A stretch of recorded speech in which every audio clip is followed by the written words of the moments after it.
ದಿನಾಂಕ 20/9/2024 ಗುರುವಾರ ಶ್ರೀ ಆದಿಚುಂಚನಗಿರಿ ಮಠದ ಶ್ರೀ ಡಾಕ್ಟರ್ ನಿರ್ಮಲಾನಂದ ಸ್ವಾಮೀಜಿರವರು ವಿವಿಧ ಸಾಮಾಜಿಕ ಕಾರ್ಯಕ್ರಮ, ವೃದ್ಧಾಶ್ರಮ, BCA ಮಾಸ್ಟರ್, ಮಹಿಳಾ ವೃದ್ಧಾಶ್ರಮ, ಆದಿಚುಂಚನಗಿರಿ ಸಮುದಾಯ ಭವನದ ಪೂಜೆ ಕಾರ್ಯಕ್ರಮ ನೆರವೇರಿಸಿ ಕಾರ್ಯಕ್ರಮದಲ್ಲಿ ಭಾಗವಹಿಸಿದ್ದ ಸಾರ್ವಜನಿಕರಿಗೆ ಮಠದ ವತಿಯಿಂದ ಉಚಿತವಾಗಿ ತೆಂಗಿನ ಸಸಿ ವಿತರಣೆ ಮಾಡಿದರು. ಮಾಯಸಂದ್ರ ಹೋಬಳಿ ವ್ಯಾಪ್ತಿಗೆ ಕೃಷಿ ವಿಶ್ವವಿದ್ಯಾನಿಲಯ ಮಂಜೂರಾಗಿರುವ ವಿಷಯವನ್ನು ತಿಳಿಸಿ, ಇಡೀ ದೇಶದಲ್ಲಿಯೇ ಮೊದಲ ಬಾರಿಗೆ ಕೃಷಿ ವಿಶ್ವವಿದ್ಯಾನಿಲಯವನ್ನು ಖಾಸಗಿಯಾಗಿ ಚುಂಚನಗಿರಿ ಸಂಸ್ಥೆಗೆ ಮಂಜೂರು. ಕೇಂದ್ರ ಕಾರ್ಯಕ್ರಮದಲ್ಲಿ ಶ್ರೀ ಮಠದ ಕಾರ್ಯದರ್ಶಿ ಶ್ರೀ ಪ್ರಸನ್ನಾನಂದ ಸ್ವಾಮೀಜಿ, ನಾಗಮಂಗಲ ತಾಲೂಕಿನ ಮಾಜಿ ಶಾಸಕ ಸುರೇಶ್ ಗೌಡ, ತುರುವೇಕೆರೆ ತಾಲೂಕಿನ ತೆಂಗು ಮತ್ತು ಅಡಿಕೆ ಬೆಳೆಗಾರರ ಸಂಘದ ಅಧ್ಯಕ್ಷರಾದ NR ಜಯರಾಮ್, ಒಕ್ಕಲಿಗರ ಸಂಘದ ಅಧ್ಯಕ್ಷ ಧನಪಾಲ್, ಮಾಜಿ ಅಧ್ಯಕ್ಷ ಕೃಷ್ಣೇಗೌಡ, N ಕೆಂಪಯ್ಯ, ಚೌಧರಿ ರಂಗಪ್ಪ, ವಿವಿಧ ಸಂಘ ಸಂಸ್ಥೆಗಳ ಪದಾಧಿಕಾರಿಗಳು ಮತ್ತು ಸ್ಥಳೀಯ ರೈತರು ಭಾಗವಹಿಸಿದ್ದರು. NR ಜಯರಾಮ್ ಮಾತನಾಡಿ, ಕೇವಲ ಸ್ವಾಮೀಜಿಗಳಿಂದ ಎಲ್ಲ ಅಭಿವೃದ್ಧಿ ಮಾಡಲು ಸಾಧ್ಯವಾಗದು. ಸಮುದಾಯದಲ್ಲಿ ಶ್ರೀಮಂತಿಕೆಯಿಂದಿರುವವರು ಹಾಗೂ ಸಾರ್ವಜನಿಕರು ಕೈಜೋಡಿಸಿದರೆ ಮತ್ತಷ್ಟು ಸೇವೆಗಳನ್ನು ಈ ಸಮಾಜಕ್ಕೆ ಒದಗಿಸಲು ಶ್ರೀಗಳು ಹೋರಾಟ ಮಾಡಬಹುದು ಎಂಬ ಮಾತುಗಳನ್ನು ಹೇಳಿದರು.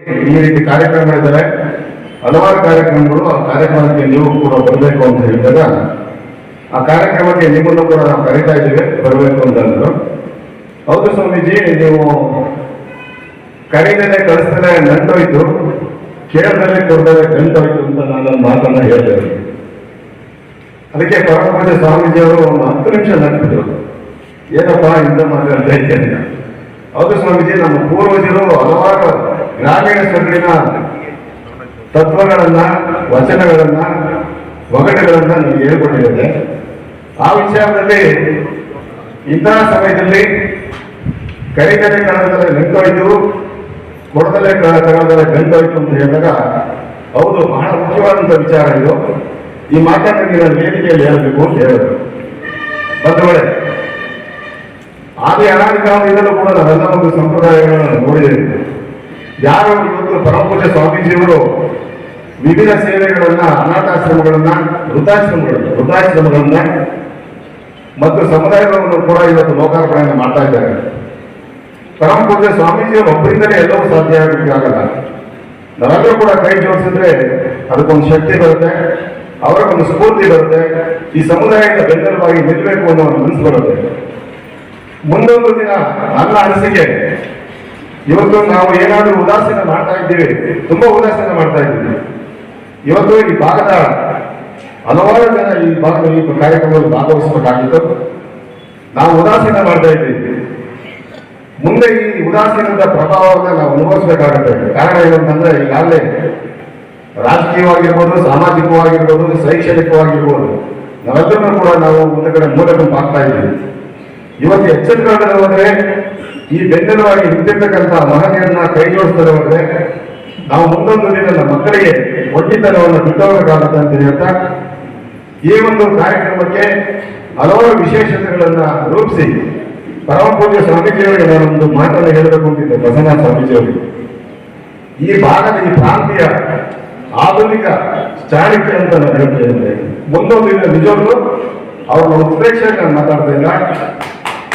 ರಾತ್ರಿ 9 ಗಂಟೆಗೆ ನಾನು ಕೆಲವರಿಗೆ ಬಂದಾಗ ಕೆಲಸ ಮಾಡೋ ಜಾಗದಲ್ಲಿ ಕೊಡೆ ಹಿಡ್ಕೊಂಡು ನಿಂತಿರ್ತಾರೆ. ನಾವಾದ್ರೂ ಬಿಡಿ, ಬಾಯಿಗೆ ಬೇಕಾದ ತಿನ್ಬೋದು, ಮನಸ್ಸಿಗೆ ಬೇಕಾದನ್ನ ಮಾತಾಡ್ಬೋದು, ಕಣ್ಣಿಗೆ ಬೇಕಾದನ್ನ ನಾವು ನೋಡ್ಬೋದು. ನಾವು ಹಲವಾರು ಇದರಲ್ಲಿ ನಾವು ಇದೆ. ಅವರು ಸನ್ಯಾಸತ್ವವನ್ನು ಸ್ವೀಕಾರ ಮಾಡಿದಂತಹ ಸಂದರ್ಭದಲ್ಲಿ ಎಲ್ಲ ಸರ್ವಸಂಗ ಪರಿತ್ಯಾಗವನ್ನು ಕೂಡ ಅವರು ಅನುಭವಿಸ್ತಾ ಇದ್ದಾರೆ. ಆಗಿದ್ರೂ ಕೂಡ ಈ ಸಮಾಜಕ್ಕೆ ಒಂದು ನಾನು ದುಡ್ಡನ್ನು ಬಿಡಬೇಕು, ಈ ಸಮಾಜಕ್ಕೆ ದುಡಿಯೋದನ್ನು ಕಲಿಸಬೇಕು, ಈ ಸಮಾಜದಲ್ಲಿ ಏನಾದರೂ ಒಂದು ಸಾಧನೆ ಮಾಡಿದ್ರೆ ಮಾತ್ರ ನಾವು ಹೆಸರಾಗಲಿಕ್ಕೆ ಸಾಧ್ಯ ಅನ್ನೋ ಒಂದು ದೃಷ್ಟಿಯಲ್ಲಿ ಬೆಳಗ್ಗೆ 7 ಗಂಟೆಗೆ ಅವರು ಕಾರ್ಯಕ್ರಮ ಪ್ರವೃತ್ತರಾಗಿರ್ತಾರೆ. ರಾತ್ರಿ 10 ಗಂಟೆವರೆಗೂ ದುಡಿತಾ ಇರ್ತಾರೆ. ನಾವುಗಳು ಎಲ್ಲಾ ಸುಖ ಸಂಪತ್ತುಗಳನ್ನ, ಸೌಖ್ಯಗಳನ್ನು ಕೂಡ ನಾವು ಅಳವಡಿಸ್ಕೊಂಡಿದ್ರು ಕೂಡ ಕೇವಲ 2 ಗಂಟೆ 3 ಗಂಟೆ ಕೆಲಸ ಮಾಡಿದ್ರೆ ಸಾಕಪ್ಪ ಅನ್ನೋಂಥದ್ದು ನಾವಿದ್ದೀವಿ.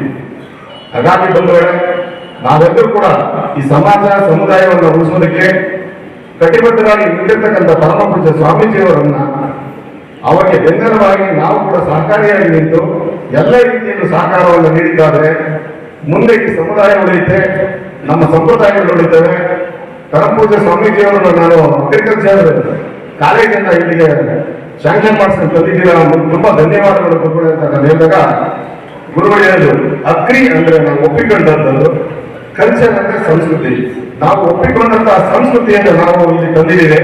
ಅದನ್ನು ಉಳಿಸ್ಕೊಳ್ಳುವಂತದ್ದನ್ನ ಈ ಅದೃಷ್ಟ ಮಾಡಬೇಕು ಅಂತ ಖಂಡಿತವಾಗಲೂ ಕೂಡ ನಮ್ಮ ಕೈಲಾದಂತಹ ಸಲಹೆ ಸಹಕಾರಗಳನ್ನ ಎಲ್ಲವನ್ನೂ ರೀತಿಯಲ್ಲಿ ನಾವು ನಿಮ್ಮ ಜೊತೆ ಇರ್ತೀವಿ ಅಂತ ಹೇಳಿ ಈ ಕಾರ್ಯಕ್ರಮದಲ್ಲಿ ಪಾಲ್ಗೊಂಡು ನನಗೂ ಕೂಡ ಈ ವೇದಿಕೆಯಲ್ಲಿ ಅವರು ಮಾತಾಡಿ ಪೂಜ್ಯರ ಆಶೀರ್ವಾದಕ್ಕೆ ನಾನು ಪಾತ್ರನಾಗೋದಕ್ಕೆ ಅವಕಾಶ ಮಾಡಬೇಕಂತ ಪರಮ ಪೂಜ್ಯ ಸ್ವಾಮೀಜಿಯವರಿಗೂ ವೇದಿಕೆಯ ಮುಂಭಾಗದಲ್ಲಿ ಮತ್ತು ವೇದಿಕೆಯಲ್ಲಿ ಇರ್ತಕ್ಕಂಥ ಎಲ್ಲ ಮಹನೀಯರು ಮಾತನ್ನು ಮುಕ್ತಾಯ ಮಾಡಿದ್ದೀನಿ. ಜೈ ಜೈ.